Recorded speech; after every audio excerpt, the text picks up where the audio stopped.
अस्सलाम वालेकुम, वेलकम आई के फूड पिक्सल। उम्मीद करती हूँ आप सब खैरियत से होंगे। आज हम बनाएंगे चिकन शामी कबाब, जिसके लिए हमने यहाँ पे 500 ग्राम चने की दाल ली है। दाल को हमने ओवरनाइट भिगो के रख दिया था। अभी हम अच्छे तरीके से वॉश करके प्रेशर कुकर में ऐड करेंगे और साथ में हम इसमें चिकन ऐड करेंगे। चिकन भी हमारा 500 ग्राम है। आप चाहें तो हड्डी वाला भी इस्तेमाल कर सकते हैं, लेकिन मैंने यहाँ पे बोनलेस चिकन लिया है। साथ में हम एक प्याज ऐड करेंगे और कुछ मिसाले जाएंगे, खुश्क धनिया, हल्दी, काली मिर्च, नमक, दड़ा मिर्च और सुर्ख मिर्च। मिसाले हम ऐड कर देंगे और साथ में हम अदरक लहसुन का पेस्ट ऐड करेंगे 2 चम्मच के करीब। और यहाँ पे हम पानी ऐड करेंगे। पानी हम इतना ऐड करेंगे कि हमारी दाल और चिकन अच्छे से डिप हो जाए। यहाँ पे हम 2 से 3 चम्मच कुकिंग ऑयल शामिल करेंगे और हम प्रेशर कुकर को लगा देंगे तकरीबन 15 से 20 मिनट के लिए। यहाँ पे हमारे तकरीबन 15 से 20 मिनट गुजर चुके हैं। आप देख सकते हैं कि हमारा पानी ड्राई हो चुका है और कुछ पानी अभी बाकी है। इस पानी को हम निकालेंगे नहीं, यहीं पे पानी को ड्राई करेंगे। पानी हमारा यहाँ पे ड्राई हो चुका है। अब हम इसमें मिसाला ऐड करेंगे। गरम मिक्स मिसाला हमने लिया है, उसे अच्छे तरीके से हमने रोस्ट करके पीस लिया है। 2 चम्मच के करीब हम गरम मसाला ऐड करेंगे। इससे हमारे शामी कबाब में मज़ेदार सी खुशबू आएगी। और मज़ीद हम इसे 4 से 5 मिनट के लिए मज़ीद पकाएंगे ताकि हमारा मसाला हार्ड हो जाए, क्योंकि हमें बिल्कुल सॉफ्ट मसाला नहीं चाहिए। यहाँ पे हमारा मसाला हार्ड हो चुका है। अब हम इसे सेपरेट बर्तन में निकाल लेंगे। आप चाहें तो प्रेशर कुकर में ही आप इसे अच्छे तरीके से मैश कर सकते हैं।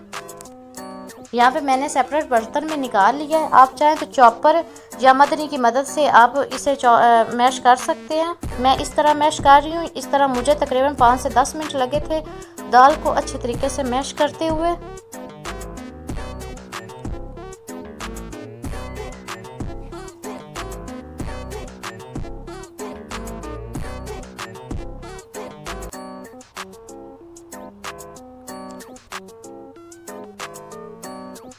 यहाँ पे मसाला हमारा मैश हो चुका है। यहाँ पे हम इसमें धनिया, पुदीना और सब्ज़ मिर्च ऐड करेंगे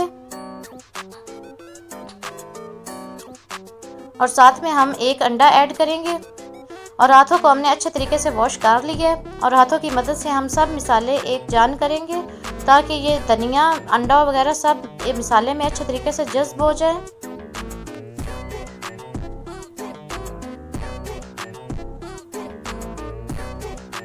यहाँ पे हमारा मसाला बन के तैयार है। अब आप चाहें तो किसी डिब्बी के ढक्कन की मदद से भी शामी कबाब बना सकते हैं, लेकिन मैंने ये बाज़ार से मिलने वाला शामी कबाब वाला सांचे में पहले ऑयल लगाया है और फिर इसमें मसाला ऐड कर रही हूँ और ऊपर से अच्छे तरीके से प्रेस करके हम शामी कबाब इसमें से निकाल लेंगे।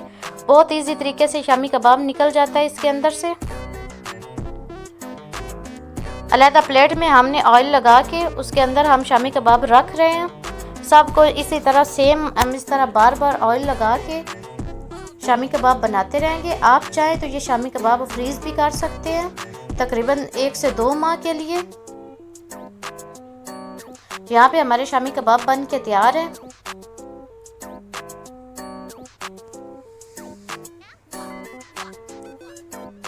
शामी कबाब को हम फ्राई करेंगे। आप 2 तरीके से शामी कबाब फ्राई कर सकते हैं।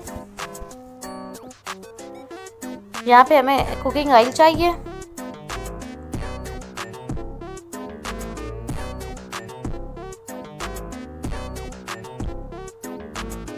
यहाँ पे 2 शामी कबाब हमने बिल्कुल ऐसे ही लिए, हमने कोई अंडा वगैरह इसके ऊपर एक्स्ट्रा ऐड नहीं किया।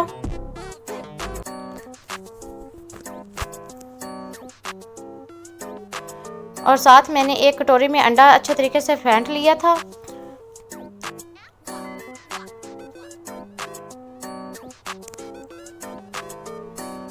अब 2 शामी कबाब हम इसी में अच्छे तरीके से डिप करेंगे अंडे में और इसे फ्राई करेंगे अच्छे तरीके से।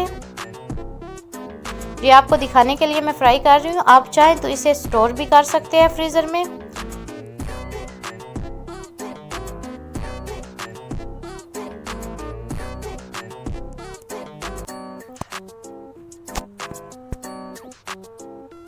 ये हमारे दो तरीके से शामी कबाब फ्राई हो रहे हैं, क्योंकि कुछ लोगों को एक्स्ट्रा अंडा लगा हुआ बिल्कुल पसंद नहीं होता। आप देख सकते हैं कि मज़ेदार से जिनके ऊपर हमने अंडा नहीं भी लगाया वो भी हमारे मज़ेदार से फ्राई हो रहे हैं। आप इन्हें चावलों के साथ, चपाती के साथ और वैसे भी आप डाइट के तौर पे भी आप इन्हें ले सकते हैं।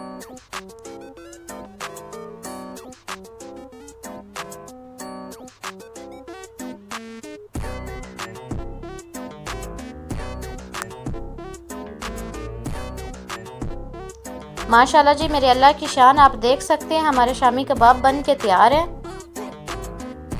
अपना बहुत सारा ख्याल रखें। अल्लाह हाफिज़।